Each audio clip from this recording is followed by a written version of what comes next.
Hai semua, balik lagi bersama saya Cica di sini.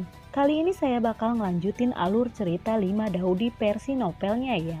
Dan semoga kalian suka. Oke, tanpa banyak basa-basi, yuk kita simak alur ceritanya.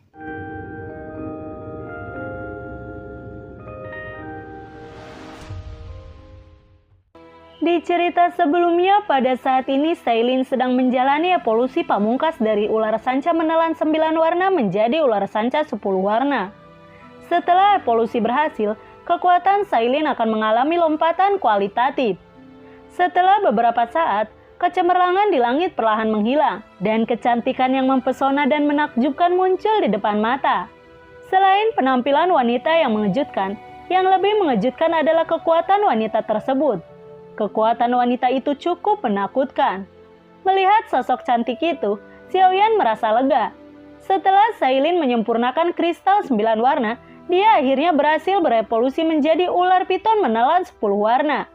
Dan kekuatan Sailin juga telah mengalami lompatan kualitatif, langsung mencapai ranah Kaisar Abadi.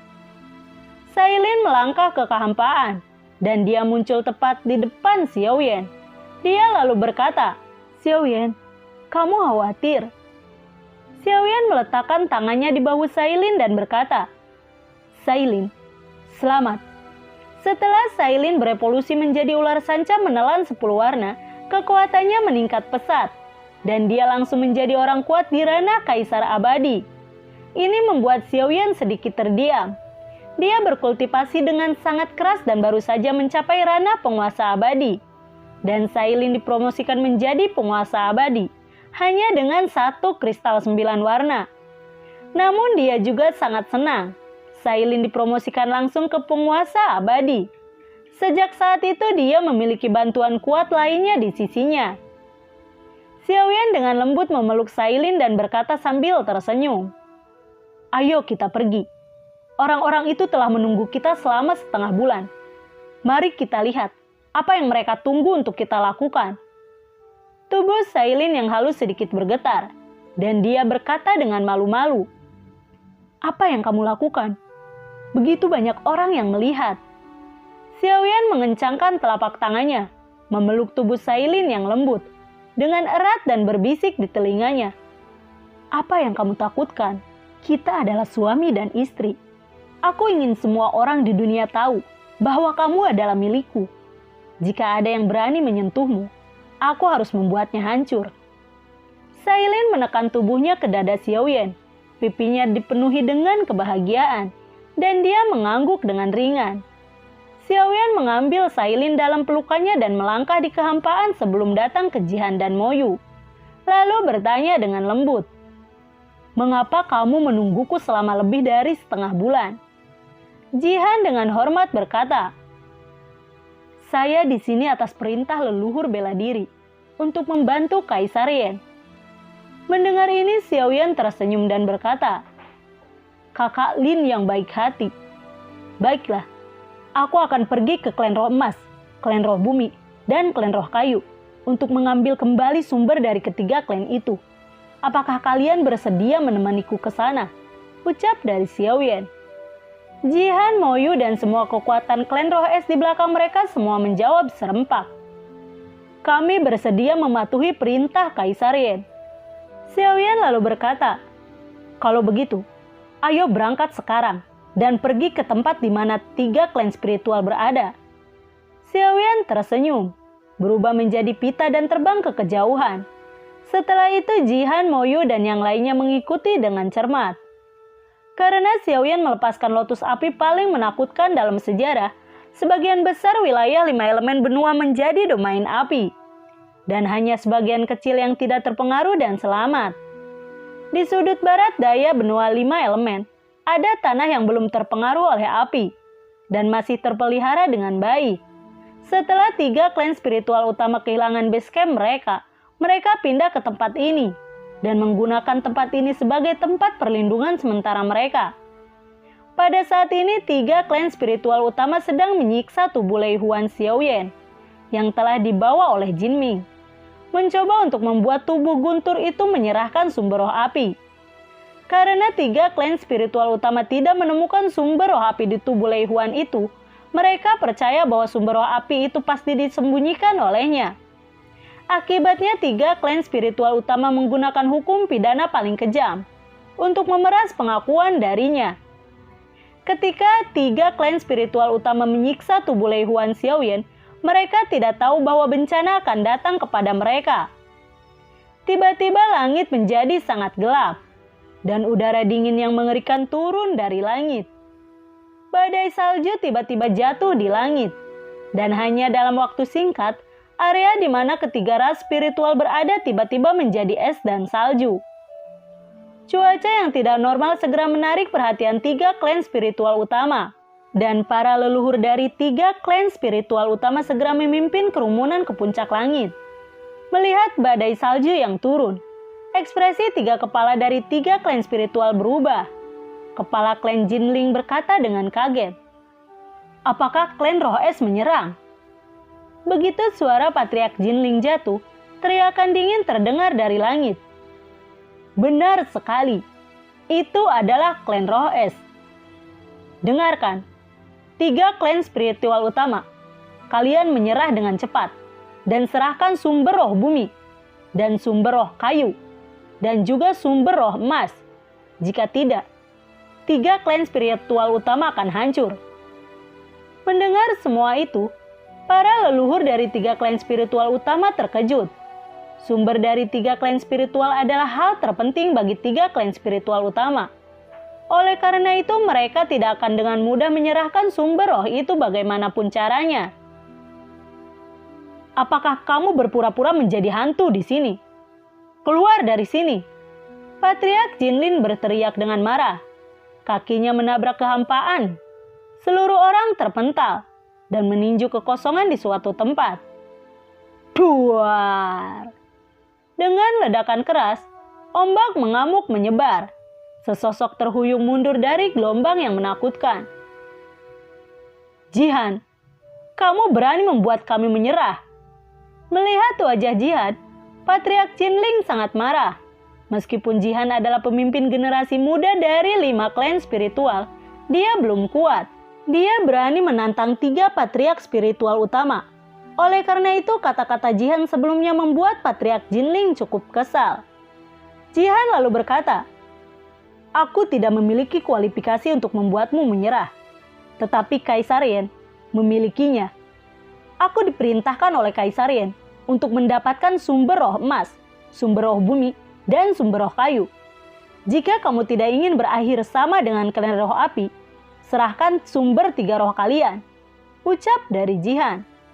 Mendengar kata-kata itu, Patriark Emas, Patriark Roh Bumi, dan Patriark Roh Kayu semuanya tercengang. Kemudian mereka semua tertawa terbahak-bahak. Kepala klan Roh Kayu tersenyum dan berkata, "Hahaha, anak bodoh. Kaisar Yen telah ditangkap oleh kami. Bawa Kaisar Yen dan biarkan dia melihat." Mendengar perintah Patriark Roh Kayu, 2 orang kuat klan Roh Emas membawa tubuh hantu guntur Kaisar Yen. Jihan melirik Kaisar Yen dan melihat bahwa Kaisar Yen dipenuhi bekas luka dan darah. Dia benar-benar disiksa.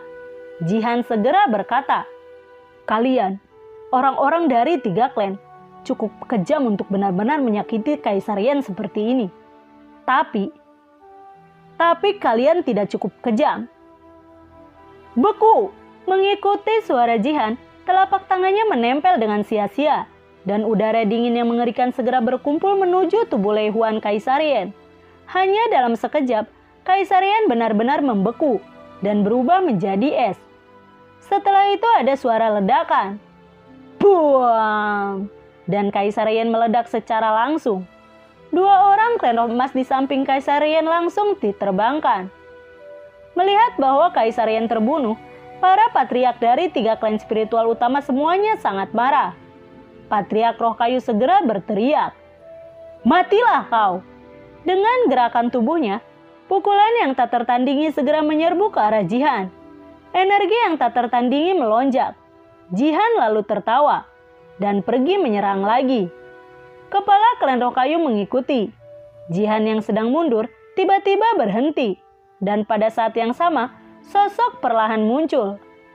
Bing Suang Jin, seni roh es. Keduanya masing-masing melepaskan pukulan terkuat mereka tanpa syarat. Kekuatan gabungan dari Jihan dan Moyu menunjukkan kekuatan yang sangat menakutkan. Menelan Patriark Roh Kayu. Ketika energi sedingin es yang diledakkan oleh Jihan dan Moyu, ekspresi Patriark Roh Kayu itu menjadi sangat dingin. Dan tinju kanannya tiba-tiba mengepal. Kekuatan keduanya bertabrakan satu sama lain. Fluktuasi energi yang mengerikan bergejolak. Setelah konfrontasi sengit, kedua belah pihak mundur. Patriark Roh Kayu bergerak dan menyapu lagi ke arah Jihan dan Moyu. Namun begitu sosok Patriark Kayu bergerak, sekelompok api panas muncul di depannya. Dia lalu menabrak sekelompok api. Bang! Dengan ledakan keras, kepala klan emas dan kepala klan roh bumi terkejut melihat kepala klan roh kayu tertembak mundur. Seluruh tubuhnya sudah terbakar, dan teriakannya yang mengerikan dan tragis terus terdengar. Xiaoyan memegang Sailin, perlahan-lahan keluar dari kumpulan api.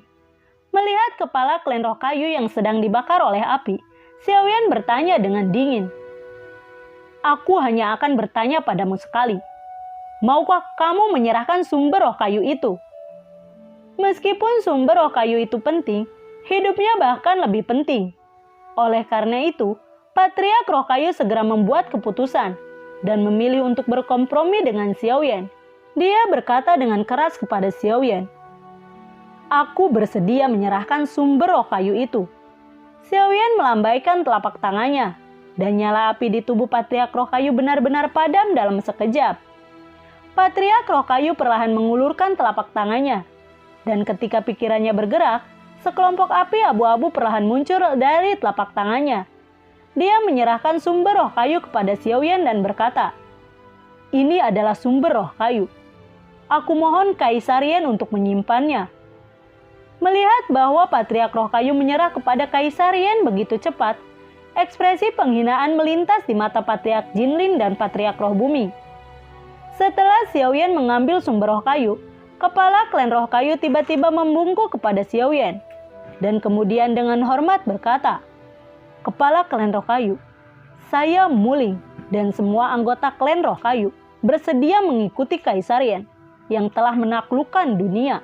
Dan mulai sekarang, semua anggota klan roh kayu hanya akan mengikuti Kaisar Yan." Mendengar kata-kata Patriark Muling, tidak hanya Patriark Jinling dan Patriark Roh Bumi yang terkejut, tetapi Xiaoyan juga sangat terkejut. Tidak mengherankan bahwa Patriark Roh Kayu terpaksa menyerahkan sumber roh kayu, tetapi sangat aneh bahwa Patriark Roh Kayu meminta untuk mengikuti Xiaoyan.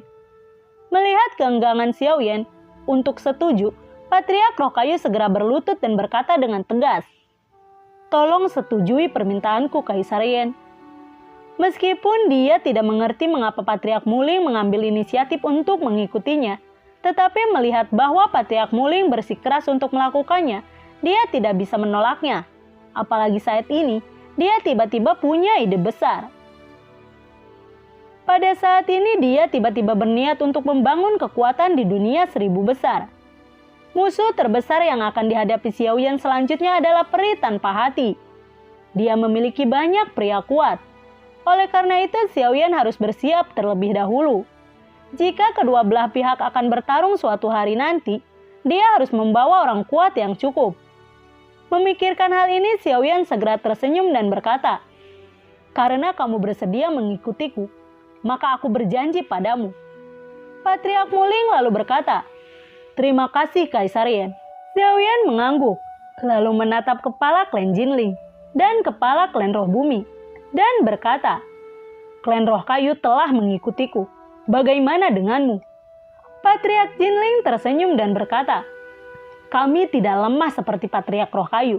Jika kamu ingin kami memberimu sumber roh emas dan sumber roh bumi, jangan pernah memikirkannya." Mendengar ini Xiaoyan tidak marah, hanya tersenyum, lalu berkata, "Kita bisa bertaruh. Jika kamu menang, aku tidak akan lagi memaksamu untuk menyerahkan sumber roh emas dan sumber roh bumi. Namun jika kamu kalah, kamu tidak harus menyerahkan sumber roh emas dan sumber roh bumi, tetapi juga harus mengikutiku." Jinling sedikit terkejut dan kemudian bertanya, "Baiklah, Apa pertaruhan itu? Xiaoyan lalu berkata, "Mari kita lihat. Ini istriku Sailin. Dia sudah sangat gatal untuk bertarung. Kalian bisa melawannya. Jika kamu bisa mengalahkannya, kamu akan menang," ucap dari Xiaoyan sambil tersenyum. "Baiklah, ini kesepakatan." Patriark Jinlin dengan mudah menyetujui taruhan itu. Sailin melangkah dan datang ke depan leluhur Jinlin dan Tuling, lalu berkata, "Kalau begitu, mari kita mulai." Patriark Jinlin dan Patriark Tuling saling mengedipkan mata mereka, kemudian menyapu Sailin dari kiri ke kanan. Keduanya masing-masing melemparkan pukulan. Menghadapi serangan sengit dari keduanya, tirai air transparan muncul di depan Sailin. Saat keduanya bertemu, tirai air transparan menghilang tanpa jejak. Melihat situasi ini, kepala klan Jinlin dan kepala klan Roh Bumi saling memandang dengan kaget. Serangan penuh mereka dengan mudah dipatahkan oleh Sailin. Ini menunjukkan betapa kuatnya Sailin. Keduanya bergegas menuju Sailin lagi, dan mereka terus menyerang Sailin dengan serangan yang tak tertandingi satu demi satu. Namun serangan kuat keduanya dengan mudah ditangkis oleh Sailin. Leluhur Jinlin dan Tuling menjadi semakin ketakutan. Tidak peduli seberapa ganas mereka menyerang, mereka dengan mudah dipatahkan oleh Sailin. Di depan Sailin, mereka merasakan ketidakberdayaan. Sailin tiba-tiba berkata, "Apakah kalian berdua tidak mengakui kekalahan? Jika kalian tidak mengakui kekalahan, aku akan mengambil tindakan," ucap dari Sailin sambil tersenyum dan menghadapi serangan ganas dari keduanya. Patriark Jinlin lalu berkata, "Jika kamu belum mengalahkan kami tidak akan mengakui kekalahan," ucap dari Patriark Jinlin. "Kalau begitu, aku akan mengalahkan kalian semua," ucap dari Sailin. Sailin datang tepat di belakang Patriark Jinlin, seperti hantu, dan kemudian mengangkat Patriark Jinlin. Ekspresi Patriark Jinlin berubah. Dia tidak pernah berpikir bahwa Sailin begitu menakutkan. Dia tidak memiliki ruang untuk melawan sama sekali. Melihat Patriark Jinlin ditundukkan oleh gerakan Sailin, ekspresi Patriark Tuling berubah. Dia segera jatuh ke tanah. Roh-roh bumi pandai dalam seni melarikan diri di bumi. Selama dia jatuh ke tanah, tidak peduli seberapa kuat lawannya, mereka tidak akan menangkapnya lagi.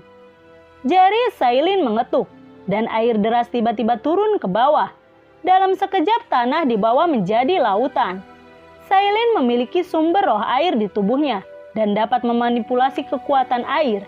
Di bawah aksi udara dingin es Jihan, lautan luas dengan cepat mengembun menjadi es.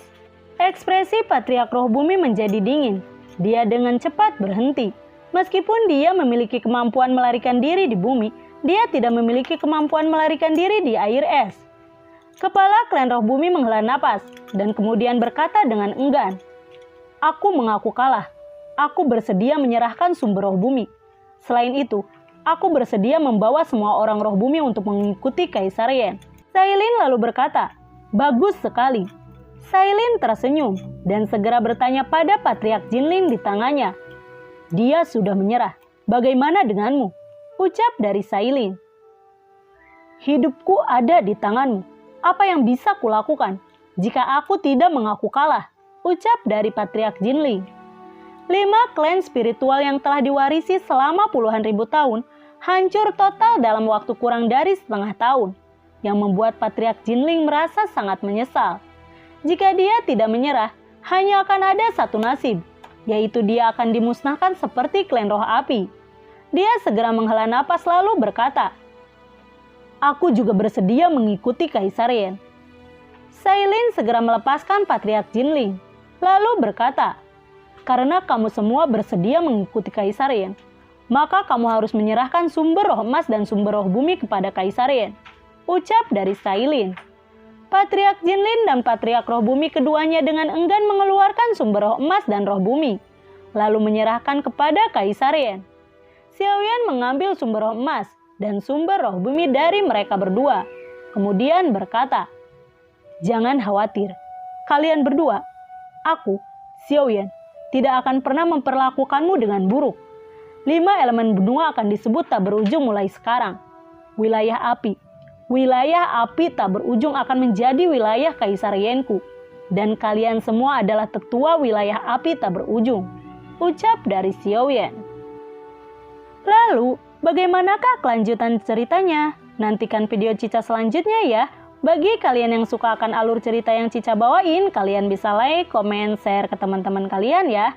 Cica ucapin terima kasih juga buat kalian yang udah mensupport Cica lewat link Saweria di bawah kolom deskripsi. Dan semoga sehat selalu ya buat kalian. Cica mohon pamit dan assalamualaikum, dadah.